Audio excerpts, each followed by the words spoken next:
Well, this is kind of official. Well, nice to meet all of you. My name is Dan Smith. I am an owner in Oasis Title.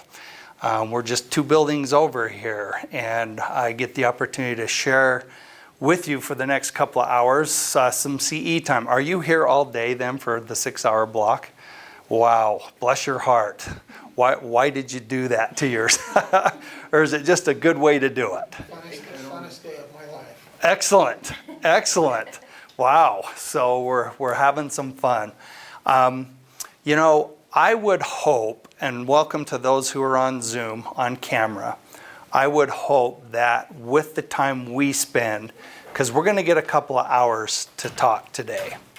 You'll get 2 hours of CE with this class, and I would hope that we would be able to do more than just say we came, we sat through a class, and I got my CE.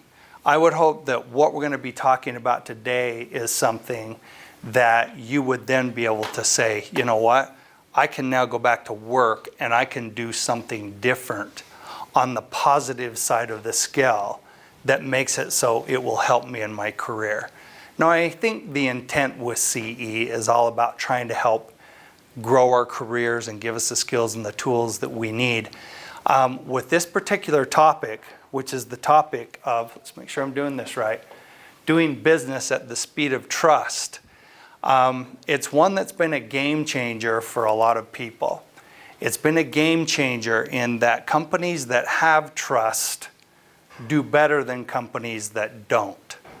Relationships that have trust produce better results than those that don't. Oh, thanks so much. I just don't have any faith that it's going to last, and I'm shocked that of course, he only taught for 1 hour before, right? So I know I could make it an hour. I just know. I'll trade here. Thank you, sir. Okay, we're good to go. We are good to go. So when we talk about trust, or you hear the word trust, what is the first thing that comes to your mind? What pops into your mind? Honesty. Honesty. Okay, good one. Good one. Anything else? Reliability. Reliability. I like it. Yeah. Anything else that you can think of? There's a lot of words associated with trust. And those are 2 of the good ones that we're actually going to be talking about today. Does anyone pop in your mind when you hear the word trust? Did you see someone versus having a name pop in your mind? Or did something pop in your mind where, oh, I just got through with a thing at work that, man, the trust wasn't there, and that person popped in your mind? We're going to talk about all that today. Because in business, the difference of speed in business, it has been identified by all of the large firms that look at what is one thing that changes everything. And I'll be darned if they didn't boil it down to it's trust. And we're going to go through the economic equation of trust to show how that works. And we're going to actually give you the opportunity to look at the behaviors that are associated with trust. You'll get the opportunity to pick one, and then you'll have the opportunity to, and once again, if this is just CE and you don't want to do this, you don't have to. But we're going to give you the opportunity to pick one of these behaviors and say, I'm going to go back to work and do that. I'm going to go home and do that. Because everything we talk about with trust is prevalent in your personal and your professional life. So if I could help with something like that in the next couple of hours, teach and then maybe pick a skill that would make a difference in your job, in your particular role, would that be worth your time for a couple hours perhaps? Okay? And you could go like this too, because once again, you go get on your phone, do whatever you need to do because life is short. But I promise you that if you'll stay the course here, we're going to actually be able to define some things that you'll go, I can do that better. I do that one well. This one I'm gonna work on because I have a situation currently that I'm working on. Now, what are your roles in your companies? Mark, what's yours? Owner Okay, owner of, of construction company. okay, wonderful, great. Oh, you're Name Kim. Kim, hiding the name Kim. What do you do, Kim? Have a swimming pool repair company, Okay, awesome, and you're the owner? my son and I. Your son and you, okay, fantastic. Ashley? I do accounting and HR. Ooh, okay, so, Construction. okay, very nice. So this is gonna ring true to you, especially on the HR side of that equation. Okay, Mike? Own my own construction company. Oh, wow, congratulations. That's a handful, isn't it? All these owners of these companies. I'm an owner too. That's why I can confidently say it's a handful. Adam? I own an electrical company. Oh, nice. A lot of owners there. Glenda? Jack of all trades. Okay. Construction company, gutters. Okay, wonderful, wonderful. Mike? And a mantle company. Nice. Love those mantles. Yeah, excellent. Is it Lizette? What do you own, Lizette? Run it and tile company. Oh, okay, wonderful, wonderful. So the people on the phone, we won't get an opportunity. They can type in on the chat what they do. But what I want to submit to you today is whether you're an owner, whether you're a manager / leader, whatever level you're on in your organization, even if you're just a line worker, you're a leader in that role. In today's world, there's very few of us that if we don't take on any role and act like we lead or are a leader in that role, that we're going to remain in that role and be successful. The markets have changed, competition has changed, things have changed so much. So for those of you running companies, which there appears to be a lot of you, what we go through here today is if you exhibit trust and build it throughout your whole organization, the economic model we're going to share with you is that it will produce dividends that those companies that don't will produce taxes. And I'm going to show that to you here in just a minute. So doesn't matter what your role is, we're all leaders, and the foundational principle that guides our businesses and what we do as leaders is trust. So when you see this picture here, and you see trust being a link in the chain, and it's the only link that's labeled, what comes to mind when you see that? Anything? Say, Holds it together. okay, good. That was in stereo, you guys. That was good. Left and right. I stood right here. Practice about Yeah. Oh, you have? Okay, just for me. Thank you, Kim. So the point being is, it is the foundation that holds things together. You pull this out, and that's where things start coming off the rails. So let me share with you, in fact, your websites and what you say you're about and what you're going to do for your clients, do they contain that word? We are the most trusted builder, construction company, title company. Does it include things similar to trust? Similar, yes, but Yeah. trust doesn't appear. Right, right. So once again, as you look what's out there, especially if you go to the big companies, the Fortune 100s, they realized that what was happening in the marketplace, in order for them to remain competitive, in order for them to have a competitive advantage, they realized that they had to drive trust throughout their whole organization. Because if they didn't, someone else would come in and do it quicker, faster, and better. And I actually have a study that was done that we'll go through really quickly here in just a bit that shows that, might not say trust. In fact, you can look at a lot of, and so I appreciate you saying that, Mark, because a lot of websites out there will say, we are produce the best this, the best that, the best other. all with the underpinnings that we can do that because we have trust. Would you agree with that, Kim? Even though yours doesn't say trust, would you say that trust? Yeah, and I think it's the basics, the basis and foundation of any business that's successful.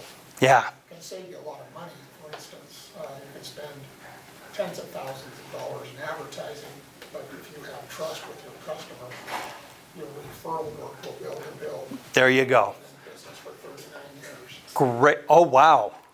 So, And you've done that. You've proven that. You've seen that. Because if you weren't doing that, that 39-year number might not be 39, right? no, Yeah. we spent, in the beginning, we spent a considerable amount of money on advertising. In the last 15 years, we've spent zero on advertising, and we cannot keep up with our workload. Oh, that's great. That's great. And there's no question that if we start pulling back the layers, the foundation is that quality work at the base of it is trust. So before we move on, are we good? Does anyone vehemently disagree with this kind of idea that we're talking about, that trust is a crucial foundational principle? In fact, you've heard the term competencies, right? Trust is the competency that makes all the other competencies work. If you don't have trust, all the other competencies that you list doesn't matter, and we'll go through that here in just a bit. So this is foundational to you, to your role. It's foundational to personal and professional life, and it's foundational to results. And I'm going to share with you 3 big ideas here. So let's talk about what some of the people in our industry are saying about trust. You may know this guy, Rob Miller, the president of Symphony Homes. This is what, and he's currently the Salt Lake HBA president as well. Rob says that I believe that trust is the core principle for any lasting successful business. First, I believe you need to make sure you place the right people in the right positions. Once this is done, you create an environment of trust and support that allows your leaders to use their talents, drive, and initiative without micromanaging their efforts. I believe the results that will come from this type of a culture and style of management will lay a permanent foundation for an enduring business. That's a lot to say about trust. Now, one thing I neglected to say is that everything I'm going to talk about here today is based on the book, The Speed of Trust by Stephen M.R. Covey. Franklin Covey is the one who owns the rights to this content, and I've taken ideas from the book because before coming to Tidal, which I've been in for the last 5 years and being an owner, I was with Franklin Covey for 20 years teaching this stuff. And so I've been with executives at the highest levels, I've been with line leaders, I've been with all different kind of leaders. And this is basically, if we take the foundation and we build on that foundation, and we as leaders in our role exhibit trust, we're more likely to get it back, we're more likely to get different results. Here's another one. Ross Holiday, president of Chocolate Homes. Trust is the most valuable currency in humanity. It is the lifeblood of all relationships. The depth of one's relationships are in direct proportion to the level of trust between people or groups of people. Now, at the top of these slides here, the last one, trust is the new currency. This is what has been found with leaders, and we just had, Mark share with us that very thing, that it's been identified that trust is and has become a currency. Not that it's a currency like money, but it's a currency in keeping costs down, because you just don't deal with the things that are there if there's not trust. If there's not trust, you pay. There's a high cost of low trust, okay? Whoops, wrong way. I'm not used to this clicker. Steve Perry, you might remember Steve. He's currently president of Presidio Real Estate. He also was the former, right here in this building, Board of Realtors president. I asked Steve what trust means to him as the new currency. He says to be trusted is as great a compliment as to be loved. So that one gets a little more touchy-feely, but yet it's what he feels is the highest compliment. This is my partner, CEO and president of Oasis Tile, Bo Peely. Trust is a remedy to cure the state of affairs. The health of trust can be restored by honest communication and objective education. So Bo says an interesting thing here, and this is how we're running our company. We're basing our title company based on trust, because if you don't have trust in title, you've got some big problems. And so everything you see is how we're building our company. But let me ask the question, especially to those of you who are owners. The health of trust can be restored. Do we believe that once trust is broken, it can be restored? What do you think? Certainly. Certainly. Okay. When I did the keynote speech for HBA down in the big conference room down here, I don't know if any of you were to that one, but I had an owner, builder of a company, of a builder company say, it can never be restored. And I want to submit to you here today that it can, and it will take work, but it certainly can. And whether it gets restored or not, guess who that decision is up to? It's going to be up to you. Now, that doesn't mean we let people run all over us. They call that blind trust, and we'll get into that as well. It means that the principle operates, and the principles of trust we will go through. It's kind of like, let's say that any of these presidents or any of the presidents here or owners say the sun is not going to come up tomorrow. Let's say that our governor says that. Or let's say the president of the United States says that. Or the president of any country. Is the sun going to come up tomorrow? It is. Because why? It's based on a principle. Why do airplanes fly? Lift, thrust, drag, propulsion. Pull any one of those away and airplanes don't fly. They're based on principles. So what we will go through here today is based on principles of success for leaders, principles of bringing businesses together to have a competitive advantage, of which we've already had an example shared with us. But this is what we are building towards. Now, I realize that many of you, when I start talking about trust, think it's this. Nice, soft, and frilly, and it's some type of social virtue that's just touchy-feely. Does any of you feel like that? In the chat, if you feel like that, put it in the chat and tell Zara if you do think that trust feels like that. Because we fully realize that to many of you, trust may feel like that. I've worked with top executives where, oh, trust, I got it. I'll say, okay, well then let's demonstrate how you're leading your people and why there's all these problems you told me that you have. Let's dig into that and what they realize if they actually have to demonstrate or have a trust conversation. They go, I guess I've got some learning to do. And so the key being is we can see it however we want to see it, but for today's purposes, we're going to look at this drop on a pond. Okay, that's a drop of water on a pond. And when on a calm pond, oh my goodness, I'm stumbling all over myself. A drop of water hits that pond, what does it cause? Causes a ripple effect, doesn't it? And the ripple can be big or small depending on the drop. We're going to be talking about you today because it's all the time we have. You're that drop. And where does that drop immediately, where is it immediately felt? It's felt with self-trust. You, who you are, what you're about, what you think about when nobody's around. Then it moves immediately into relationship trust. And as it continues to expand out, you can see that funnels down to your organization, which funnels to the market, which funnels to society. Do you believe that you're that powerful, that your drop in that calm pond could cause that ripple effect all the way from yourself to society? Do you believe that? Or how do you feel about that? And if you don't feel anything, we will just move on. But the point being is, we can't help but know that that drop of us, of what we do on that calm pond, causes this ripple effect. Every interaction you have with every employee, every interaction you have with others, especially those that you care for, that's what this causes. So if we say that our society is a mess right now, or in a revolt, or whatever, What in essence are we saying? We're trustworthy. Yeah, exactly. Maybe somewhere in there, our ripple helped cause it.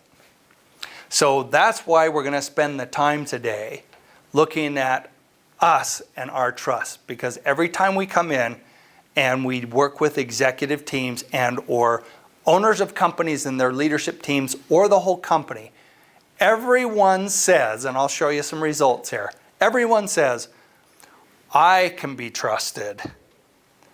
It's everyone else that's the problem. And if all of us are saying that about each other, what are we saying?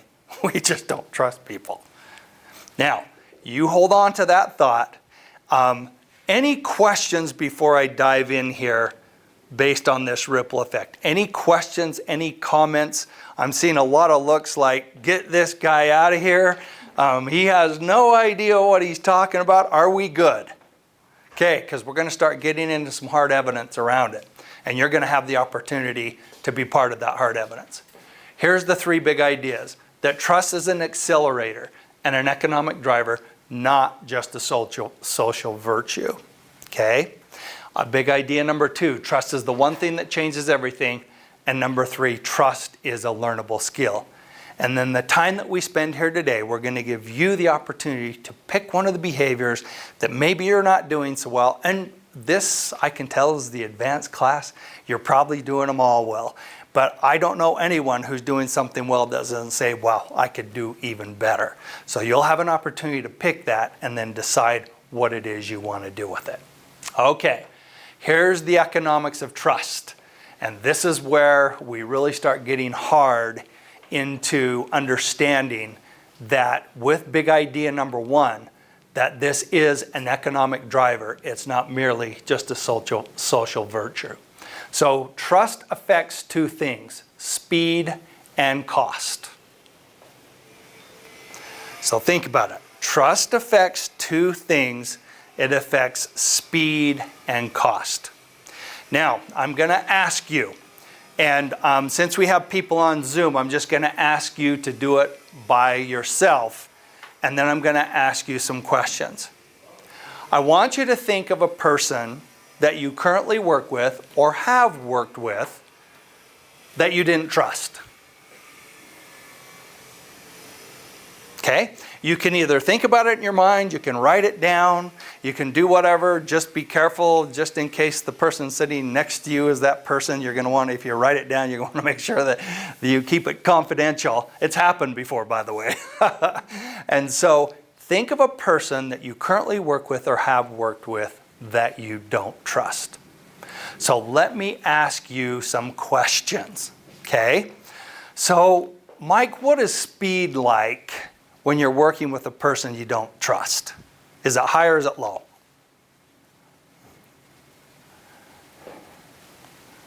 I think it's probably high. That you don't trust? With a person that you don't trust? I guess I was thinking of getting out of it. Oh, okay, okay. Okay, good, good. Anybody else? Any other different opinions there? Small. It's low, isn't it? And I see what you're saying, though. It makes a lot of sense on what you're saying.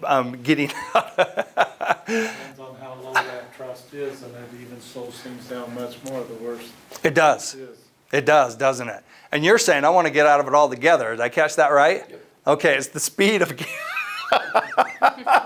I love that. Thank you. I misunderstood you. It's the speed of getting out of that relationship that I don't trust, right? Okay. What's it like, Adam, working with that person? Is it positive or is it negative?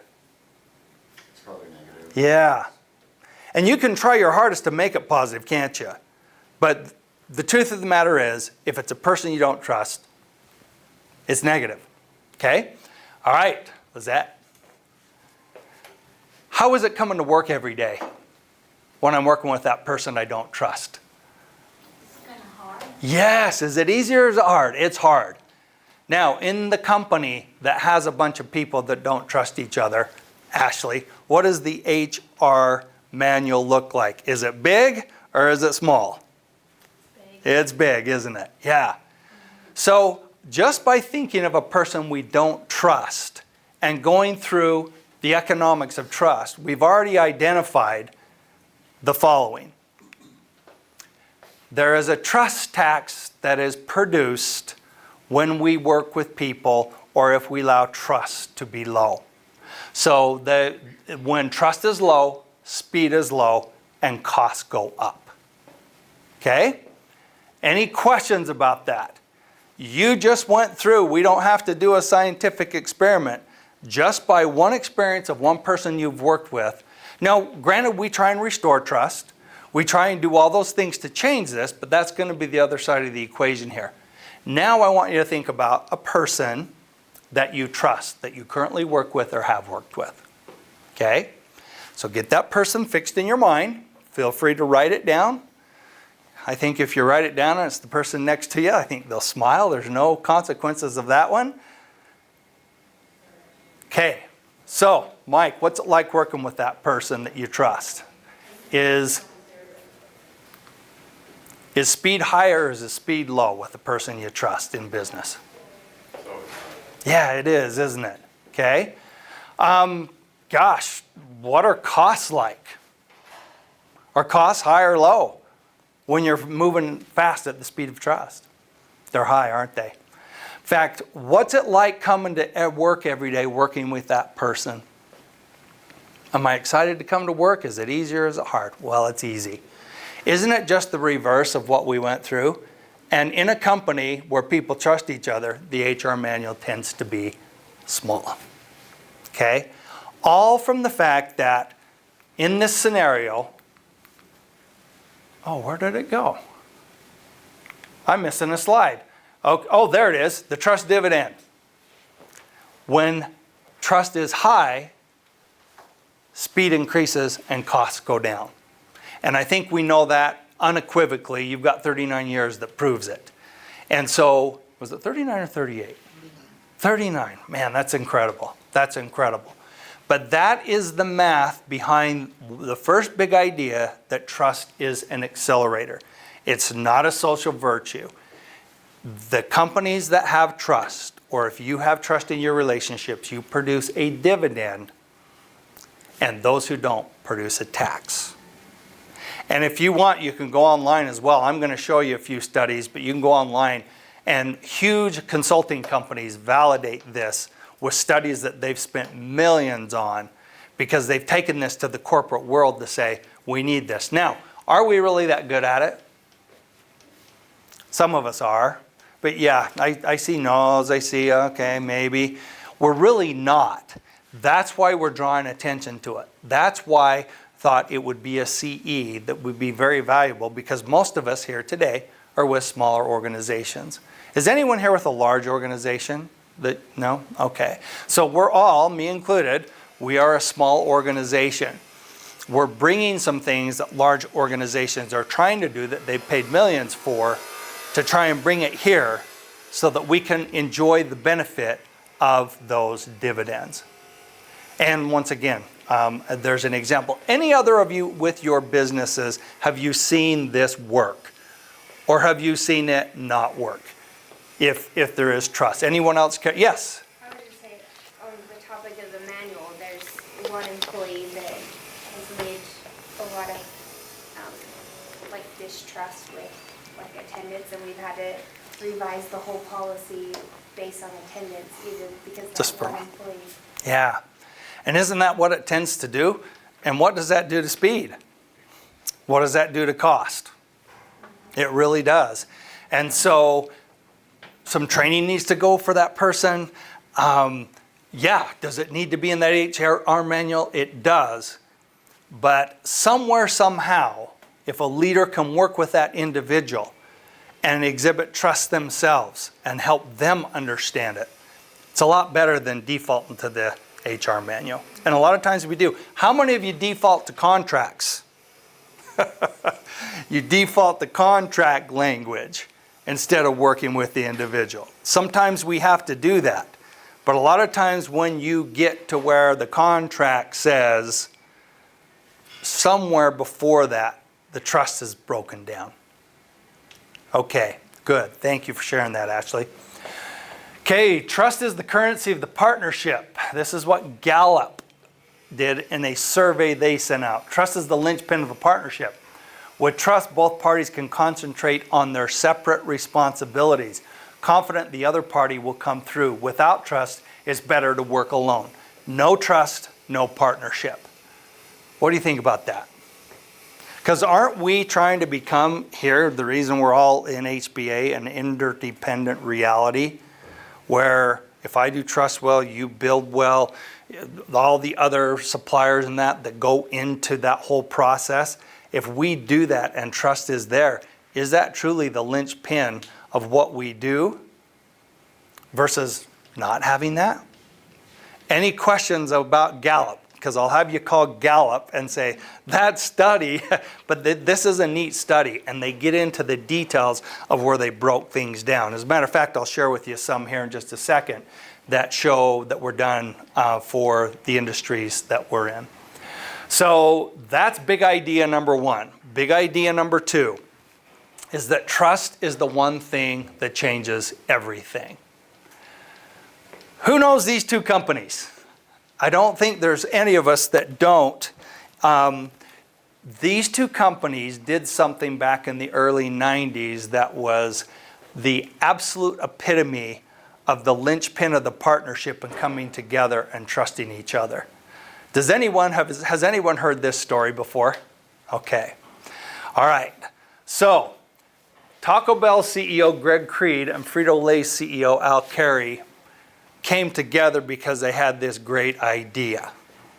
Does anyone know or have eaten the product that you get at Taco Bell that they put together as a result of these two coming together? Doritos Locos Tacos. Have any of you had those before? No? Oh my, yeah? Okay, we have some yes, some no. They're darn good, aren't they? So this idea they came together on, and back in the 90s, companies worked alone. They did not partner together. They worked alone, especially the big ones like this. They had their brand. They were trying to drive their brand equity. They did not necessarily work together. These two knew each other. These two trusted each other, and so they came together and they said, guess what? We want to do this, let's do this cool product together. You're going to spend the money, I'm going to spend the money. Let's go do it. And they both agreed that if they took it to attorneys, that it would delay the launch of the product by a year to 2 years. And so they said, let's just do it. And everybody said, no, you can't. Everybody from contracting to legal to HR to all these, no, you can't do that. And they said, yes, we can. And there was only one rule they put in place. They agreed that unless either of them got sacked, lost their job, sack's an old term. We would understand that, right? For the younger generation, that means that you got fired, you lose your job, okay? If one of us gets sacked or one of us gets promoted where we're not in these positions, then we're going to need to write a contract. So they get in, they launch this product, they got into it 100 days, and wouldn't you know, Greg Creed gets promoted to the president of PepsiCo over the beverage division. So he calls up Al Carey and says, Al, looks like we've got to write a contract. I'm sorry. He said back, no, we are not sorry for anything. In those 100 days that we moved forward, we sold 100 million Doritos Locos Tacos. And had we have not moved forward with trust, we would have sold 100 million less. And so this has become one of those studies out there where the ultimate forms of trust, you see it in sports, you see it in all different places, but in this particular one, they came together, they understood the principles of trust, they loosely defined what that would look like, they stuck to it, and it was an instant success. So it is one thing, it's a learnable skill, and it's something that can change everything. Here's some competitive advantage that you may be interested in. It's this third one, but the first two, Watson Wyatt study on human capital, that companies that show trust outperform those that don't by 286%. That's huge. And they studied a huge sampling of companies that, if you want to go online, you'll have this deck, by the way, and you can go in and you can look this up and then look at the studies if you'd like. The GPTW Institute study on high trust workplace creates a 50% better retention of employees. And guess what that 50% retention was, because we have so many owners here, especially with what's the new gen now? Is it Gen Z, XYZ? Is that what the new generation is in the workforce? The new gen, we'll say Z. Is it Z? Okay, thanks, Zara. Hey, Zara, Z, I like that. Okay. The new Gen Z were 50% more likely to stay at their job if they trusted their leader. That's what that study will tell you. Isn't that something? And if they didn't trust their leader, it didn't matter how much they were making, how good the benefits were, they would leave.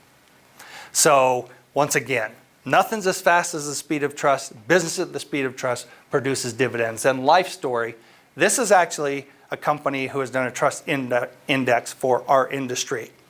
There is a company in Arizona, you can look it up, and this was their statement. During a housing market where trust decreased, and this was during COVID, years of branding as the most trusted builder produced and paid dividends.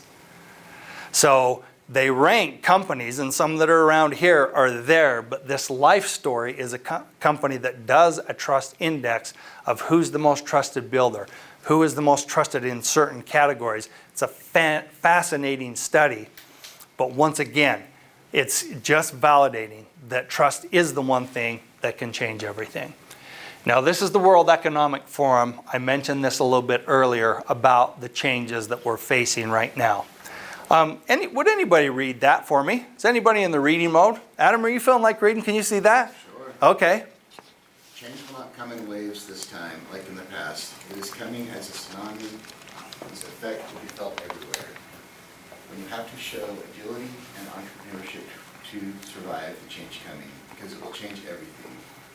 In the future, it is not the big fish that will eat the small fish. It will be the fast ones that eat the slow. Isn't that interesting? Isn't that interesting? So the fast ones will eat the slow, and a lot of times that's where these big corporations, and we compete against them, right? I know I do. We've just come out with a simple platform of speed and accuracy, and oh my goodness, the market loves it. We're getting plenty of business, and we're competing against the biggest players that are national players in our industry. And I'm sure you found the same. But this is an interesting statement that, and when he says the world, this goes through all industries, including ours. It's going to be the fast ones that eat the slow. Isn't that interesting? So if there's one takeaway from this, go back and look at processes, systems, and structures that you have that are producing slow, where you can't make fast decisions. Think about those, make the changes on them, because if trust is up with the systems you have, what happens if you put good people in bad systems as owners? You put good people in bad systems. Face it, you bought a bad software program. You bought something that doesn't communicate. What's the result? Yeah, it's negative every time, isn't it? So it's just crystal clear that as we go through this, have the foundation of trust, everything we build on, it wouldn't produce systems that slow things down. It would produce systems that would speed things up, because it will be the fast ones that eat the slow, and it's being proved to be true. So trust changes everything. Trust enables collaboration or partnering. Is that important in your organizations? Collaboration and partnering? Do we know what collaboration and partnering means in our organizations? I know we do. Is that important? Would you say yes or no? Yes. Okay, it is. What about leveraging differences? Trust leverages differences. Are there differences in your organization? There's differences in my family. Someone who says, I agree with trust being a major factor in everything in life, including business, then why have major corporations adopted a woke mentality which breaks trust of a false narrative that is untrue in many respects? Yep, because they haven't sat through our CE class, that's why. No, you're exactly right. So with that, and developing those systems, and we go back to the economic model, what is going to happen to speed and cost with those types of systems? Speed's going to go down, costs are going to go up. Why have we done that? Well, I'm sure there's a lot of good reasons. Well, I'm sure there's a lot of reasons why. I don't know exactly why. I just know that as I grow my company, I'm choosing not to do that. And other companies can choose whatever it is they feel they need to choose. But I am on board with trust being high, speed being fast, and cost being low. Great. Thank you, Joseph. That was awesome. Please keep them coming, because I know it's hard being on camera. By the way, do I look like I've gained 10 pounds because I'm on camera? It's what it does. It's not me. It's the camera. It adds 10 pounds, right? Okay. All right. So trust encourages calculated risk taking. As owners, do we want our people taking calculated risks? Yeah, we do. Why would that be the case, Kim? Stagnancy puts you behind. It does, doesn't it? You gotta look for new ways, new things all the time. Yep. Those that you trust that have been successful, you keep going with it. Yeah, and it's a calculated risk, right? Something that someone you would trust, who you would know would make a calculated risk. And if trust was high and say their calculated risk didn't work out so well, do you think you'd give them the benefit of the doubt? Absolutely. You would, wouldn't you? Because it was calculated. Say what? The track record. Bingo. And we're going to actually get into that as we dive into, exactly what trust is. Because of their track record, in essence, their calculated risks, even if they don't work out so well, they're worth it because trust was high. It fosters a culture of learning and it creates speed. Okay, you're doing good. We've got about 17 minutes. Can we hang in there before we take a break? Before we finish this thing? Okay. So we're going to hit the third idea, and this is where we'll spend the most of our time here today, and where we'll spend, it's not today, we're here for 2 hours, where we'll spend the most of our time, and then as we come back, we're going to talk about trust being the learnable skill. So what is trust? I could ask you that question. We've already identified it. We know that there's a lot of things that it is and a lot of things that's not, but it really is confidence. The opposite would be distrust or suspicion. It includes both character and competence, and smart trust is good judgment. It's a third alternative from the extreme of blind trust or gullibility, and the other extreme of distrust or suspicion. So this is what trust is. There's behaviors that are supported with it, but it all funnels to this. And we'll get through this, and then we'll take our break, and we'll come back in and dive hard into this. But there's two pieces of trust that if you mentioned the word being trustworthy. If I'm a trustworthy person, I exhibit two things: character and competence. So the demonstration of the tree is the character, or who I am, that's the roots that hold the tree together. Okay? Then the fruits of that, the trunk, the leaves, if it was a fruit tree, is the competence that is driven from that character. You can't have one without the other. You can try, but it will eventually get you. So have you known leaders that were extremely competent, whose character was flawed? Or have you known leaders who had high character but couldn't produce, had no competency. We've all known them. It is both. And so with character and competence, character has two main principles that is driven if I'm someone who has character. And that's integrity and that's intent. If I can show competence, there are two main principles that I have the capabilities, goes hand in hand with what you've said, track record, capability, results. And this is where we will spend the rest of our time going through those, because I'm going to give you a quick view of the 13 behaviors that drive those. Those things that you're doing on a day-to-day basis, those conversations that you're doing when you get back to work, you do a phone call with a client or a coworker or whoever it is, those things will either, every one of them, drive trust or they won't. And sometimes we drive trust and we don't know we're doing it, and sometimes we drive distrust and we don't know we're doing it.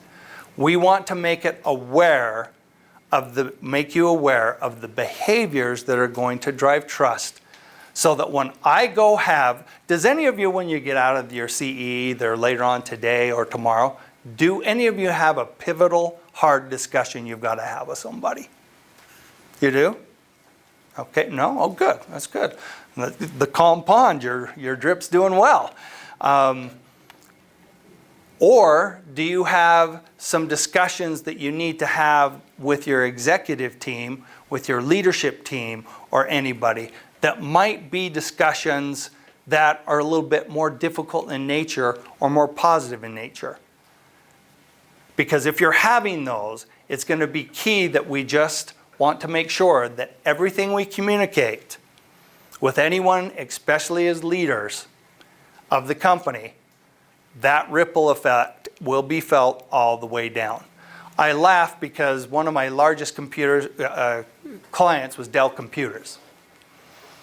And this person who reported, Michael Dell, told me, he says, I made this comment, and next thing I know, I've got all this revolt going all the way down those that report to me. And he had about 2,000 people that reported to him in this particular division of Dell.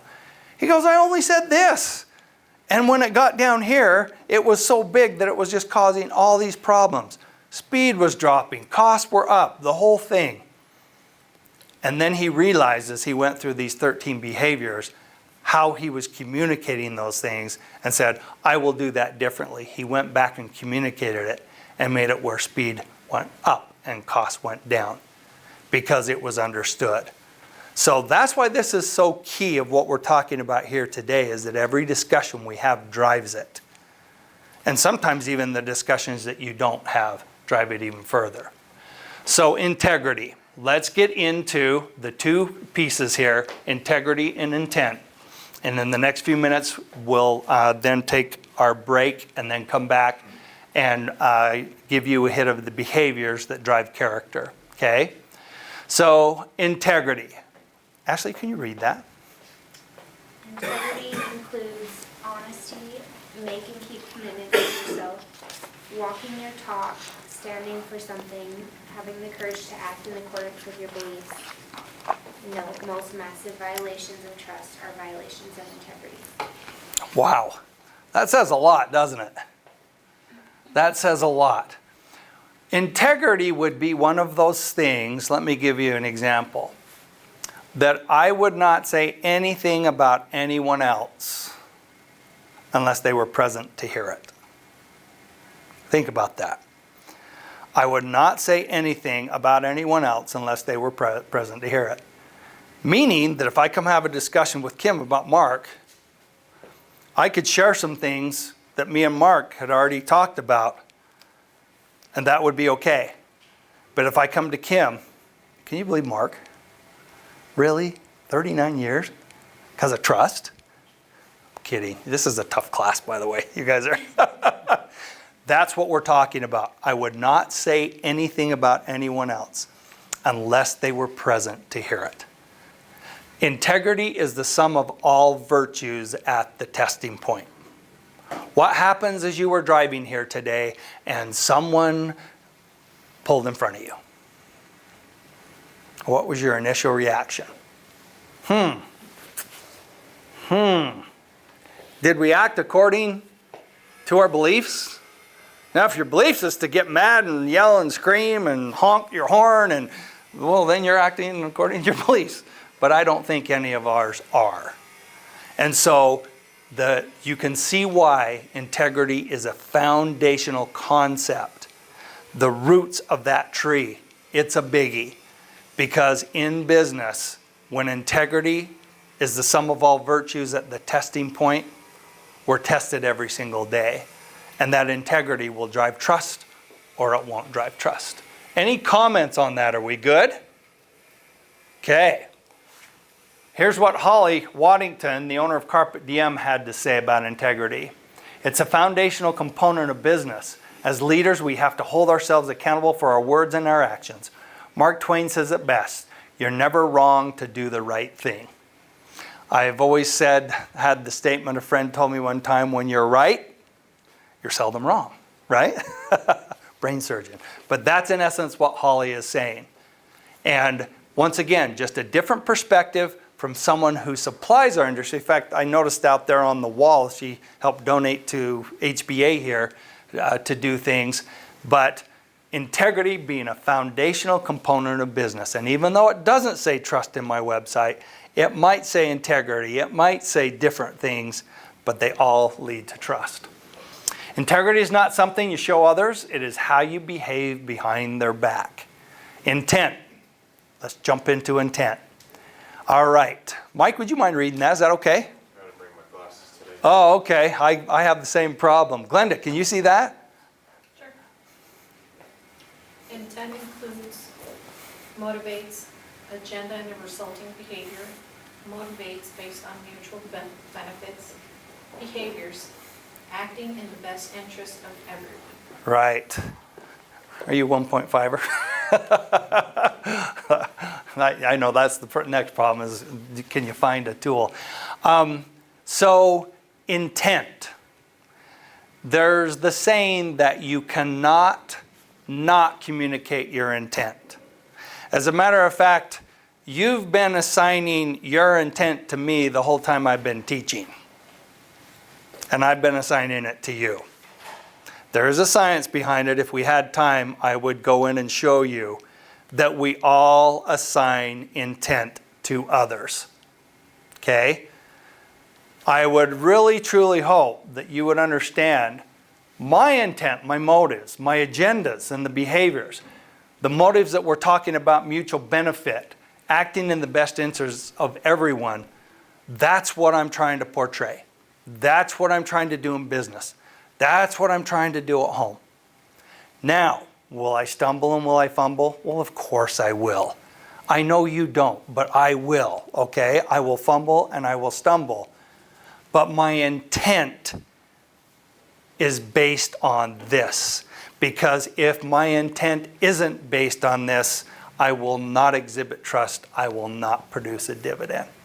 So once again, that's why my hope was, my intent here today, I hope you can take this 2 hours we're spending and take one thing from it and maybe go back to your companies and teach it. If you want, I'll come in and teach this if you've got some trust issues. I'll come teach it to your company. I love doing this. It's something how we get our name out there. But it's one of those things that our intent and our integrity are the two core principles that drive trust. This is what the former president of the Salt Lake HBA, before Rob, Ashley Atkinson said. She's the founder and director of the Perpetual Housing Fund of Utah. Does anyone know her from years past? Okay. When we put our intention into our work and build, create, or do things for ourselves, our friends, and our family, that intention is carried through to the finished product or service. Very interesting perspective. I've never thought that my output was tied to my intent. And it is. And Ashley just grabbed that in her statement that that's what intent means and is important to her. Now, This, and then we'll take a break. We've done surveys, I guarantee if we had time to do it here, with thousands and thousands and thousands of leaders. And what they get the opportunity to do is to rate those 4 cores that I showed you earlier. The 2, integrity and intent, deal with character. Capabilities and results deal with competence. We will hand out the surveys to those companies, and you'll answer some questions in each of these categories about yourself and about everyone else. Does anything in this slide stand out to you as you look at it? How I rated myself? Adam, does anything stick out to you? Well, yeah, it's not, we didn't rate ourselves double, it's like triple. Yeah. We're 3 times, we have almost a 20% integrity, so we're giving ourselves, That's a big number, isn't it? big spread, that's what I'm trying to say, there's a big difference. Yeah. So do you believe if we would have handed this out to you for your organization that your numbers would come out the same? Well, I have thousands and thousands of examples where everyone who says, yeah, we trust each other and we're this and it's on our website and we do this and we're the most trusted this, that, and the other. We dig it down to their own level where their drop of water hits self into relationship trust. This is what comes out every single time, and it doesn't matter the company. There have been some when the gap was more narrow and not as staggering as this, but this is over thousands of industries and thousands of people at all levels. So we do have, and that's why it says, I'm okay, but you've got problems. We have to think that if that is true and that is the case, what in essence are we really saying about each other? We're basically saying that we don't trust. We're only saying it in words only.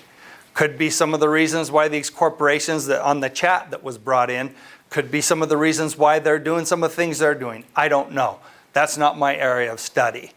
But I do know that it's something that if we go back to that little drip of water that we do when it hits the pond, and we understand that if I exhibit character and competence, as that ripple effect goes, it will be a positive ripple effect. Okay, we'll go through the first 5 behaviors once we return from break. These 5 behaviors, talking straight, demonstrating respect, creating transparency, righting wrongs, and showing loyalty, those are the 5 behaviors that operate as we develop our character. And our character is integrity and intent. Those 5 behaviors drive that. So if this is something we need to be and need to do, then we can do it together and put a process to do it. Did I capture that right? Anything else? No, just like I said, make sure that we all understand what's being said on the same page and clarify any deviations from what the main message was. Got it. And maybe what it even says in the manual. Mm-hmm. Yeah. Interesting. Zara, we have one from our folks online. Yeah, it's Joseph. He says, I think there is a general phenomenon occurring recently in the business world that is not based on principles you have discussed and are effectively destroying trust. This is occurring in the world of government and large corporations that think they are too big to fail. They are losing billions of dollars to push political agendas at the cost of not selling their products because of lack of trust and integrity they are creating. It is bad business in every way. Then why do it? What has changed in our world that would allow this to be on such a large scale? Yeah, I love it. I love it. I have opinions, and Joseph, I'd love to have a phone call with you.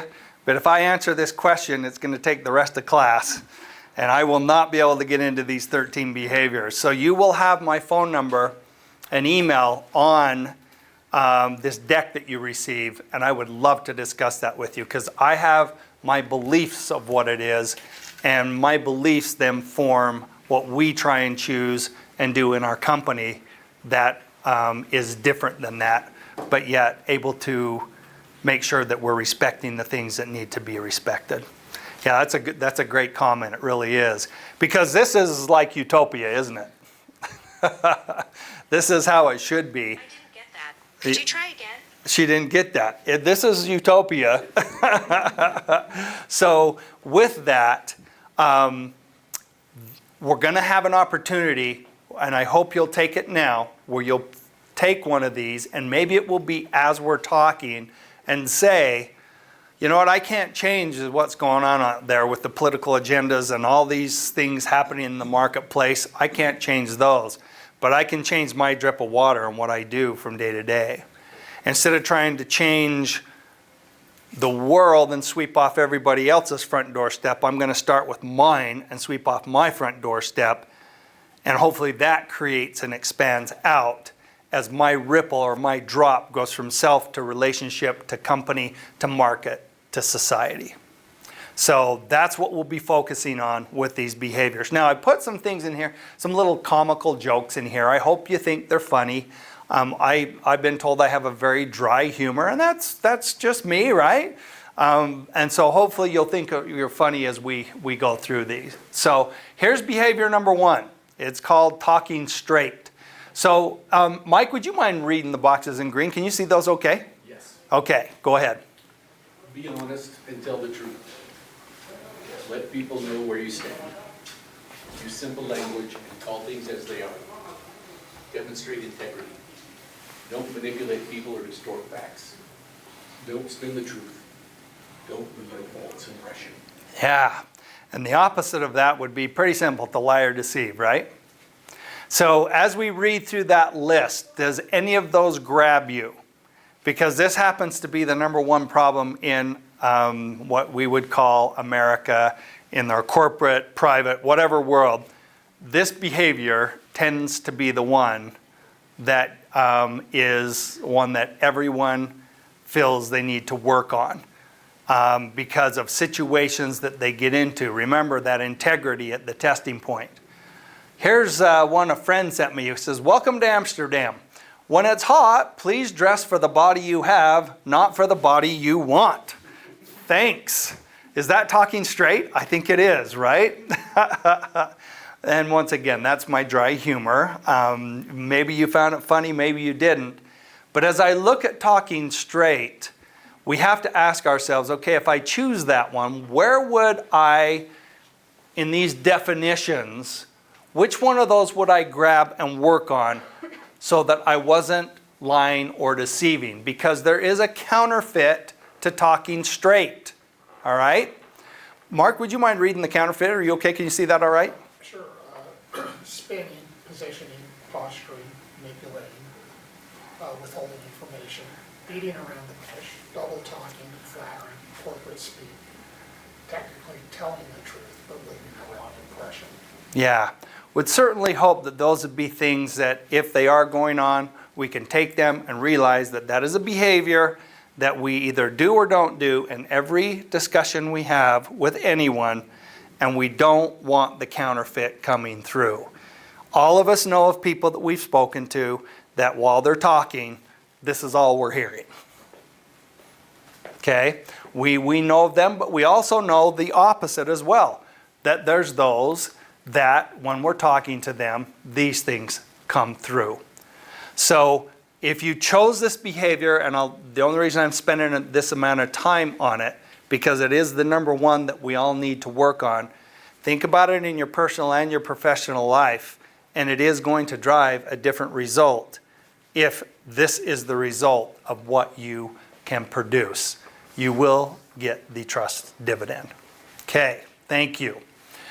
Behavior number 2, demonstrate respect. Genuinely care for others. Show you care. Respect the dignity of every person in every role. Treat everyone with respect, especially those who you can't do anything for.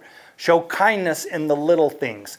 Don't fake caring, and don't attempt to be efficient with people. The opposite of this would be not to have concern or respect for others. The one that always grabs me, even though I've taught this a zillion times, is treat everyone with respect, especially those who can't do anything for you. Isn't that, have you seen that?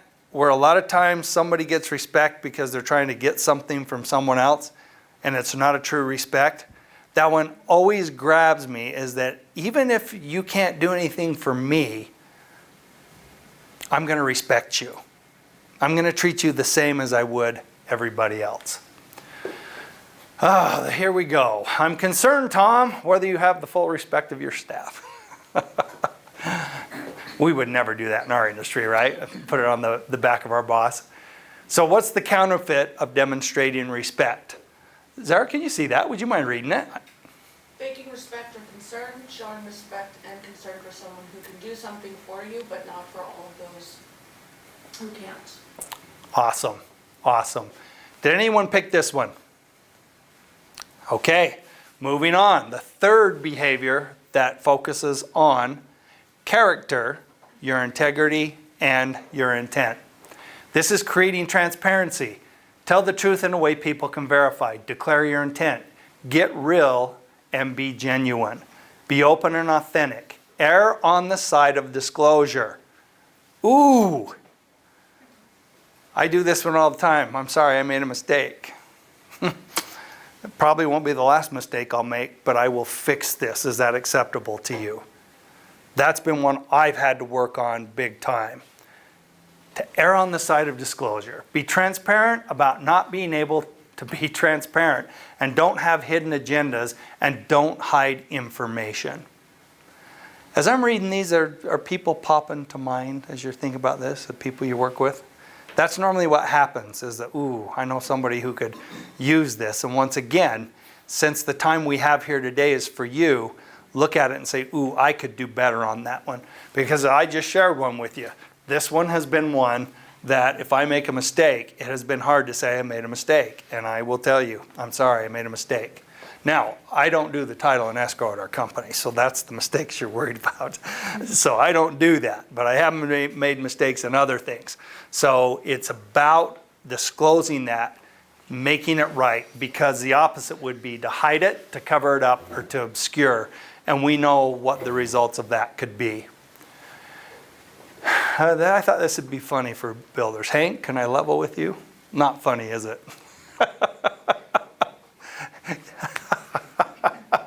What does that actually have to do with creating transparency? Well, he's going to level with him, right?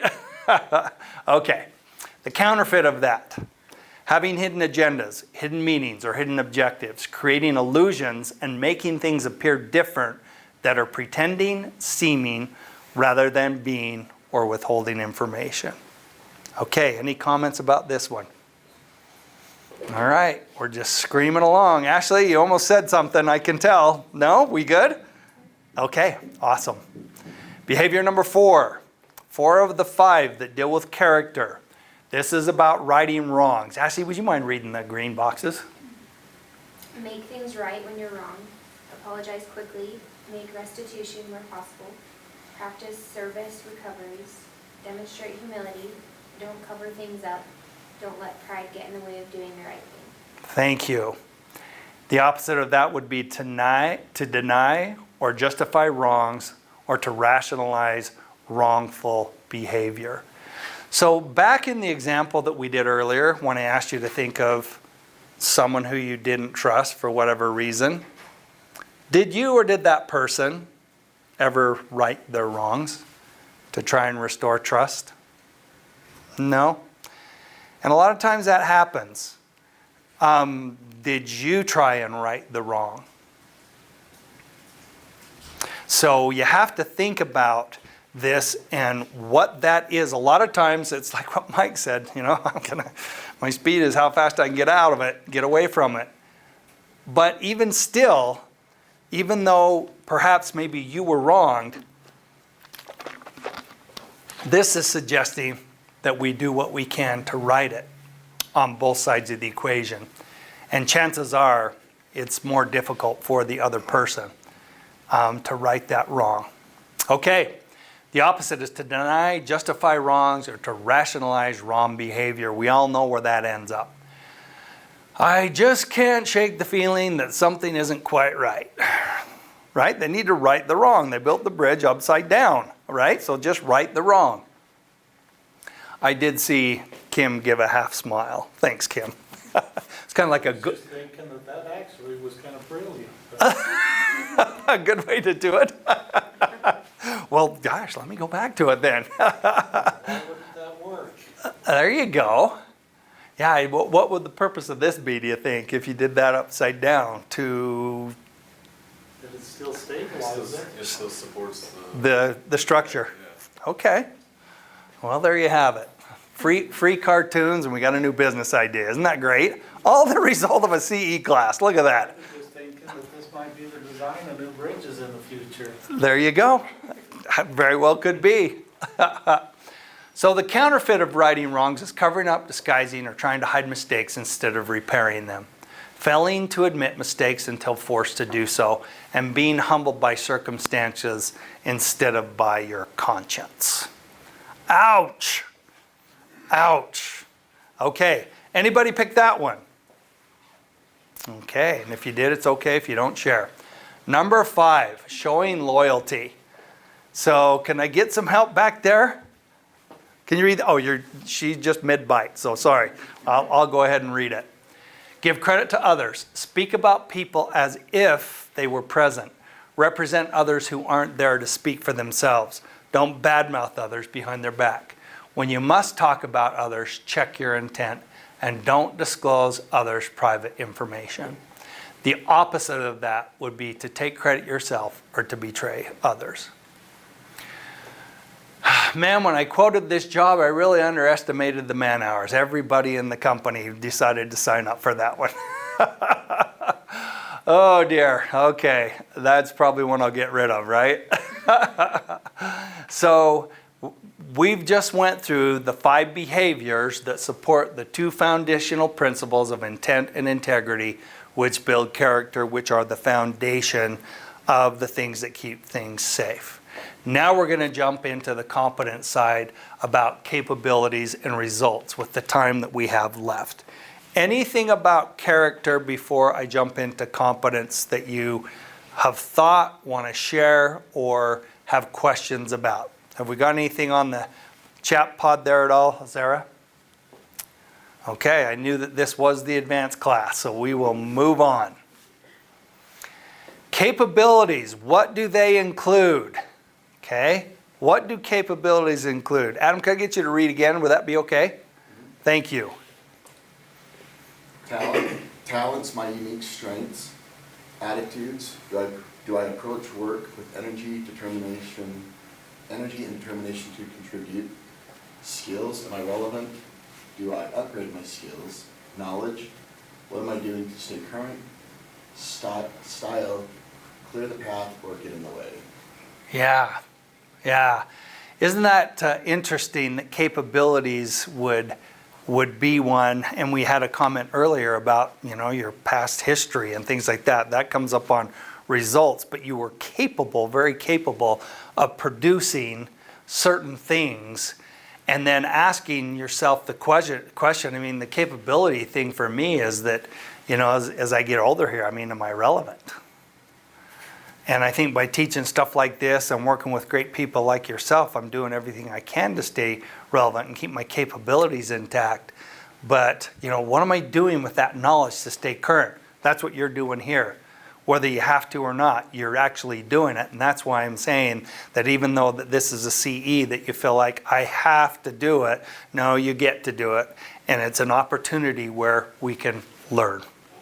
All right, you're just dying to see the cartoon, aren't you? You're just dying. I know it. Oh, wait, that comes with the behavior. Sorry. Results. Kim, would you mind reading that? Is that okay? See what I can do. Past performance, your track record. Current performance, produce results now and not rest on the past. Anticipated performance. The projection of what you will do in the future based on past and current results. Yeah. So past, current, and anticipated. Don't we hire people based on anticipated and what they've done in the past and what they're current? We hire and hope we can get someone based on this criteria. Have you also heard have you ever heard of a newspaper before? Have you heard of that, Ashley? I know I'm old. I have to ask. Okay, so have you ever heard the term, there's nothing as old as yesterday's newspaper? Do you remember newspapers? Man, you couldn't wait to get them. And then once you got them, what did you do with them? They either Spit wads out of it. spit wads out of them. They lit the fire, right? I mean, they went in the garbage, the special bins for newspapers, but there's nothing as old as yesterday's newspaper. And it's really how it is with articles online and that here today. But in essence, the heart of this one is that with results, we know we have to produce them. And the indicator for all of us is, okay, our past performance, our current performance, and then our anticipated performance. Those are the things that we look at as we say, if I have competence or that person has competence, they have these three.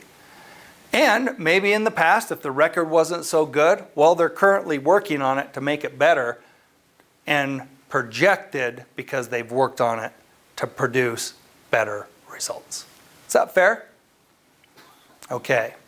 Any questions about those two principles of capabilities and results? So the next behaviors of competence are behaviors 6 through 10. So it's delivering results, getting better, confronting reality, clarifying expectations, which we've discussed, and practicing, what was practicing accountability? Clarifying expectations was the one you're working on, right? Number 9? Yes, okay. Or we are working on. Okay, good.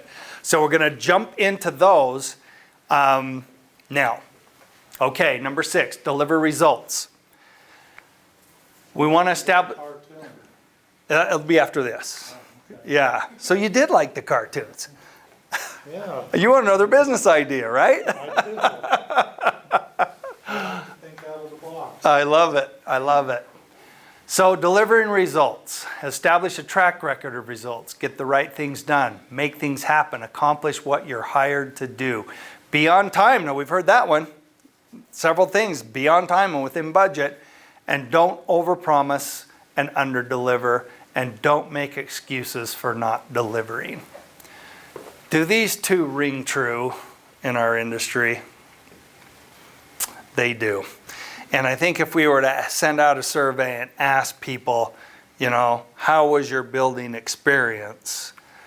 These two might pop up, maybe. I don't know. And I'm not saying it's anyone in this room. It's just that it's something for us to be aware of as we are all professionals trying to form that interdependence to serve the people in the markets that we're in. I think that those two might show up if we were to ask. Tell me the good things that happen and share with me opportunities to improve. Okay? The opposite would be to perform poorly or fail to deliver, which is exactly what we don't want to have happen. Here you go. No, seriously, I need you guys to raise the roof. Now that's a younger thing, raising the roof, isn't it? Did you, somebody had to tell me what raising the roof was. Mike, what do you think? You know what raising the roof was? Okay, all right, good. Oh, here we go. The counterfeit of delivering results is delivering activities instead of results. Activities or acting like I'm busy instead of the actual results. Doing busy work or fake work without accomplishing real work, over-promising and then under-deliver, which is on the other side. All right, any comments? Okay, here we go. Behavior number 7, get better. Continuously improve, increase your capabilities, be a constant learner, develop feedback systems, both formal and informal. Act upon the feedback you receive. Thank people for their feedback and don't think you are above receiving it. Don't assume your knowledge and skills will be sufficient for tomorrow's challenges. Do any of those grab you? Yes. Oh, yours. Okay. I thought you were raising your hand. Sorry, Sarah. So like, can a girl have a scratch? Sorry. Oh, that's funny. Okay. Is there any of those that grab you? Because there's a couple that grab me every time that I go through and I teach this. And it's that bottom, yeah. Why would that be, would you think? Because we want to be on autopilot, right? Don't we want to just kind of fade into the future? That's what you're doing, Mark, just kind of. Well, I've run into that many times in years past. You have to stay relevant, you have to know what's going on, you have to change your business practices to meet the expectations of your customers. Yeah, My customers are a lot younger than they used to be. yeah, probably your employees too, some of them. Maybe not, if you've had, No, but that will change. Yeah, it amazes me. Some 30 people 30 years old, $5 million, $10 million houses. And something that really changed for me, this may have been 10 or 15 years ago, we always did business, face to face. I knew you. Oh, okay. It's a trust thing. Yeah, yeah. We do so much work now, where do the job, Virtual. we need $30,000 up front. Check comes, finish the job. Check comes, never once meet Yeah. the people, the principal and the customer is paying the bills. Wow. Wow. It was a big step for me. Big change. Big change. Appreciate you sharing that. Thank you. Because you're right. I mean, a builder was having us in the other day because they want to use us to do title. And they were saying the same thing. They want a complete experience for this younger market where you do everything. You go to our site and you just do it all virtually. You pick your cabinets. You can't afford that one? Well, here's your options. Oh, you can, okay, great. And they literally put that together virtually and have a virtual build. And I can see the eyes just glowing of the younger ones here in the room. Yes, that's what we want. But back in our day, back in the day, boy, it was a handshake. It was a face-to-face. Yeah. And if you didn't trust that person, going back to what we talked about Yeah. earlier, the trust, if that interaction with that person ended up with you not trusting them, you walked. Or you just didn't trust them because you needed the work and did it anyway. Gotcha. Gotcha. And now it's kind of how work gets done. Yeah. Did you have something you wanted to share on that, either of you, Mike or Kim? Texting. Oh, I've had a landline for 27 years. oh dear. That's my phone number. But now I get people, hey, did you get my order? Because I texted it to this number. And it costs more to send it to a landline, doesn't it? And I didn't get it. They're expecting it tomorrow. Do you still have a landline? I do. Yeah. Like I said, Read that bottom. having to accept text messages. Texting. was Well, started. if it's an order, it's an order. And the opposite would be to deteriorate, to rest on your laurels, to become irrelevant. I don't think that's what you're doing. But with the new, like if I want to talk to my kids, especially when they're in high school, I had to learn how to text. Well, even with customers now. Even with customers, yeah. When I first started doing that, even what I'm talking about, I couldn't do it. Now, I would much rather text. There's a record. Yeah. There's everything. Yes. online. Everybody knows what everybody said. So texting. So there have been some positives to all of it, yeah, yeah. But we were as nervous as can be about not doing that handshake and writing the check and tearing it out of the checkbook and saying, here you go. And now it just comes electronically. We're texting back and forth. Yeah. But it's what we've had to do to remain relevant. Yeah, good discussion. Very good discussion. Good luck on that one, Mike. You're growing. Okay, just get a cell phone. Oh, I have one. Oh, well then text on it. I do when it's necessary. I'm just old school. Did you pick behavior number 7 by chance? As the one just kidding. No, that's awesome. And I get it. I really have struggled with a lot of the changes, but then I've done what, we've done here, that I've embraced them. And that's what you have to do. And now we're to the point where we're waiting for Utah to do a virtual notary, which they don't do now, and we could do everything virtually as we close on title and escrow. So, but can't do that.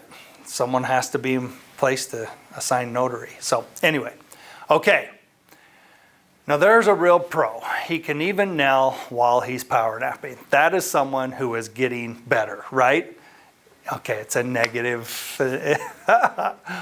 Oh, this is what you get when you have free ones. The ones that were really funny, you had to pay for, okay?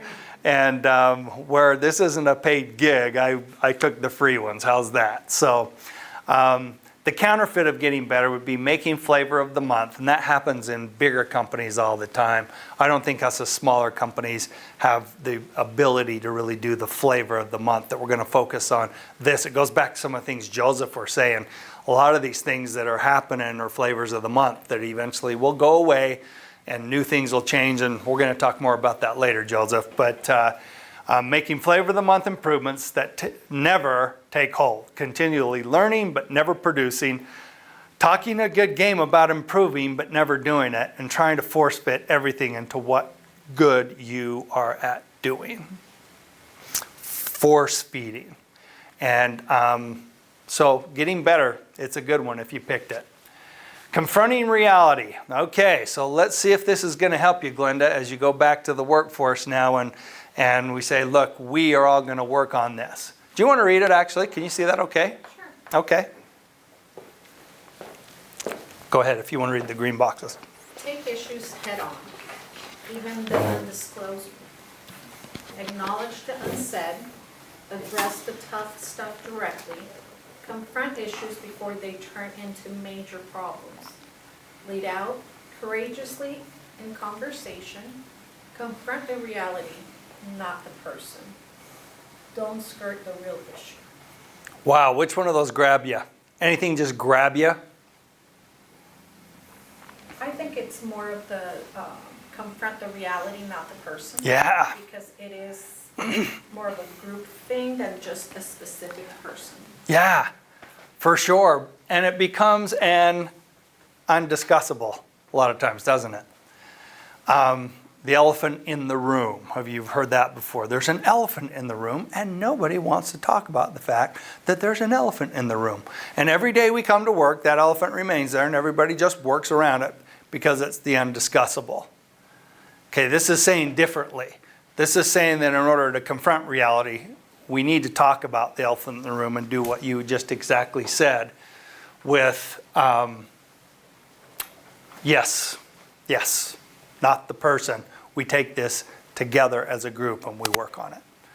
Because are any of us as leaders or owners or presidents and CEOs above taking these things on for ourselves? And if we want this to work, we have to be the example of them. If the top leaders in an organization don't do that, just don't waste your time on them, because it won't happen. Top leaders in the organization have to exhibit these behaviors if you want them to work and you want to get the dividend that will come accordingly. Is that fair? Okay. And then I heard a loud bang, and when I was gone, when I turned back, he was gone. That's confronting reality, right?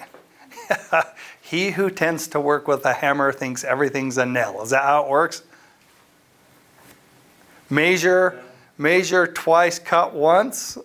Any of this, especially with what you do, right? Because if you don't, that becomes an expensive change order. Once again, the economic model. Costs go up. Okay. I told you they weren't funny. I warned you that they weren't funny. Okay, confronting reality. Behavior. Oh, wait, where's the counterfeit? Oh, we already went through that. Okay. All right, behavior number, there's the counterfeit. I apologize. Yeah, and I already read it. Okay. I'm going backwards. Number 9, clarifying the expectations. Disclose and reveal them, discuss them, validate them, renegotiate them if needed. Don't violate the expectation and don't assume that expectations are clear or shared. That's the biggie. Is that we say something, we put it in a manual, and you can have 10 people read it, and they'll give you 10 different definitions of what it is. We have to clarify that expectation. The opposite is to leave the expectation undefined or unclear. The one on the far right, officer, I'm sure of it. One thumbs up, point the finger. When you get the deck, you know how things aren't funny when you first see them or read them? When you get this deck, you're going to go back to these and you're going to chuckle. Send me an email, will you, if you do? Because I've had people email me from other classes and said, you know, I went back through those and those are really funny. So, but initially they just don't strike you as funny. So, okay, what would be the counterfeit? Guessing, failing to pin down the specific, results, deadlines, resources that facilitate meeting, accountability, going with the ebb and flow of situational expectations that shift based on experience, interpretation, or memory, shooting first, and then drawing the target after the fact. That's the measure twice, cut once. Okay, anything about clarifying expectations? Good, we'll move on. Here's the last one that deals with competence. Character and competence. The competence is results, and that's what this one functions on in practicing accountability. Hold yourself accountable first, hold others accountable second. Wow. Have you ever read the book, There's No Failure in Teams? It's by a former Navy SEAL. He says there's no failures in teams, there's only failures in leadership. I tend to follow that. That if something's not working, I can pretty much come back to me as the leader and figure out why. There's no failure in teams, there's failure in leadership. Take responsibility for results, good and bad. Be clear on how you'll communicate you're doing and others are doing, and don't avoid and shirk responsibility. Don't blame others, don't point fingers when things go wrong. Boy, do we just see these daily, it seems like sometimes. We can, and once again, we're trying to help those who might do that practice accountability, because what they don't realize, the opposite is to not take responsibility or own up. It's not my fault. And when it comes time to make changes in companies, for whatever reason those changes are, who do we normally, in the list of criteria that we take to help people exit our organizations, some of these things happen to be in that list. And so we're trying to build that so that we keep them and that they grow. Why did the carpenter cross the road? Well, he had to fix the house on the other side, right? Okay. Here's the counterfeit of practicing accountability. Pointing fingers and blaming others. It's his or her fault. It's their fault. Failing to enforce consequences when expectations are not met. It's hard keeping people to the proper level of expectations and having those tough discussions, isn't it? It is difficult. So, okay, you're almost done. You're doing really good. Those are the behaviors that drive competence, which is capabilities and results. So we've gone through character, which is intent and integrity are the principles, and the 5 behaviors that drive them. Then the fruits of your character, the competence, is your capabilities and your results. And we just went through those 5. Now there's 3 that work on both. Just out of curiosity, did anyone pick any of those final 3, 11 through 13? Because they deal with both character and competence. Okay, 11 through 13. Listen first. Oh my goodness. My wife has been telling me for 36 years. Guess what I don't do? Listen! No, I don't think that any of the rest of you have it. But even when I try and listen, so this is what I'm working on. I'm working on big time at home, because listen first. Listen before you speak. Understand, diagnose. Listen with your ears and your eyes and heart. Find out what find out what the most important behaviors are to the people you're working with. Don't assume you know what matters most to others.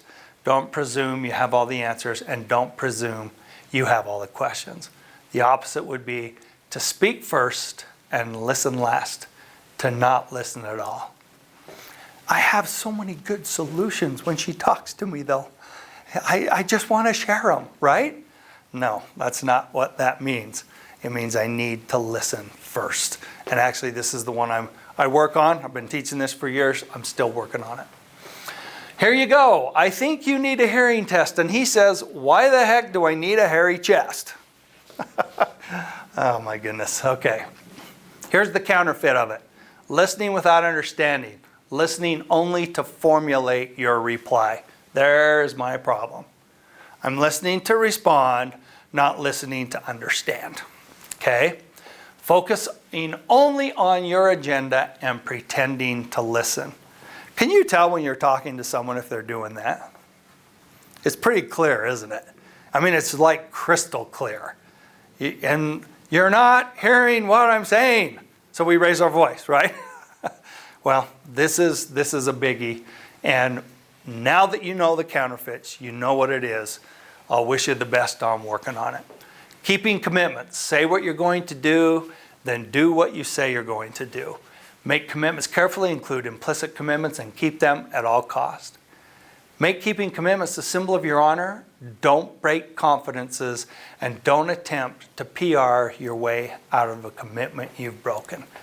I love this middle one. Make keeping commitments the symbol of your honor.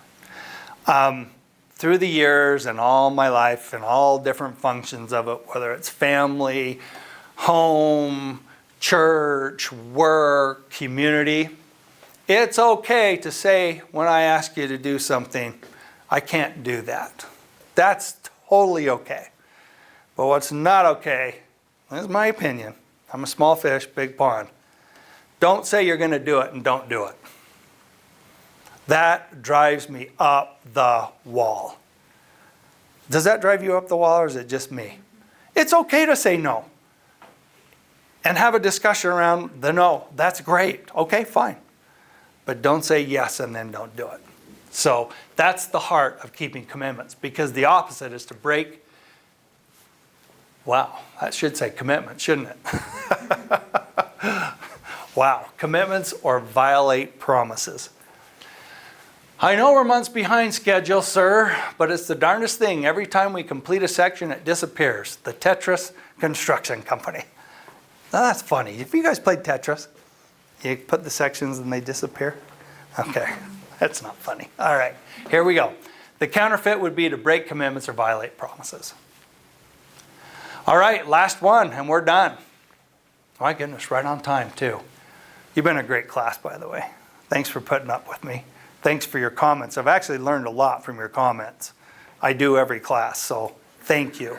Love to discuss any of this with you after as it relates to your organization. But extending trust.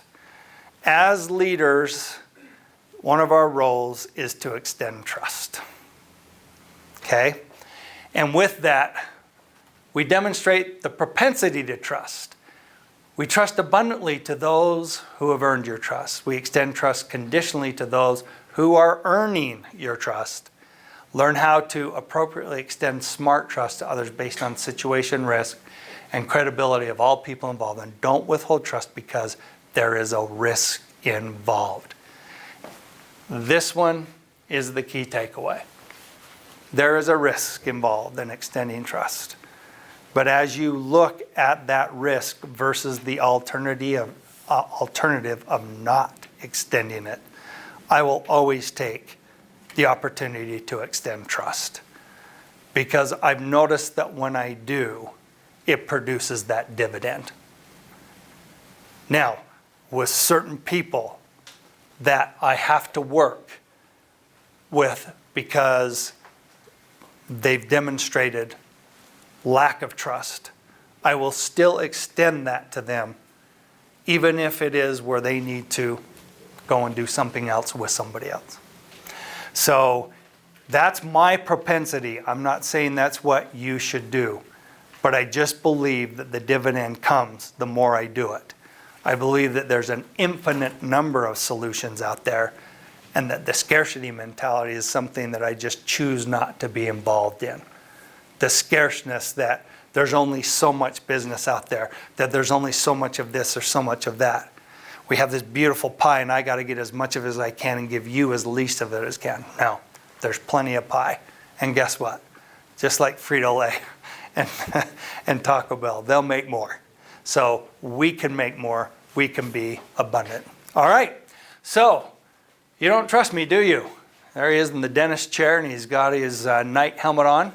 And the counterfeit being extending false trust, giving people the responsibility, but not the authority or resources. Please don't do that one. That's a big one that's happened a lot. Extending fake trust, acting like you trust someone, but then micromanaging and hovering over him or her. So the first job of the leader, inspire trust. The second job of the leader is to extend it. And here's your 3 key takeaways from having character and competence. Start with you, with your own credibility and behaviors. Declare your intent and assume positive intent of others. And then lead out extending trust to others. And I thank you for spending this 2 hours. It actually seems like it's gone fairly decent because you guys have participated so much. So thank you. And this means what now? 2 to go? 2 hours to go? Is that about right? Wow. So hopefully this was a good middle piece. But thank you for your time. Seriously, if you want this in your organizations or want to sit down and talk about building trust as a foundation, more than happy to come in and do it. Done it for years. I know it's not title and escrow, but at least it lets you know about who we are, what we're about, and what we're trying to accomplish in the marketplace. If we work with you, we will demonstrate and extend trust. So thanks. Okay, is the next one here? Yes. Okay, good deal. He gets 5 minutes to, like I did, to get set up. Thanks, Aaron. Thanks to all of those who were on the virtual world.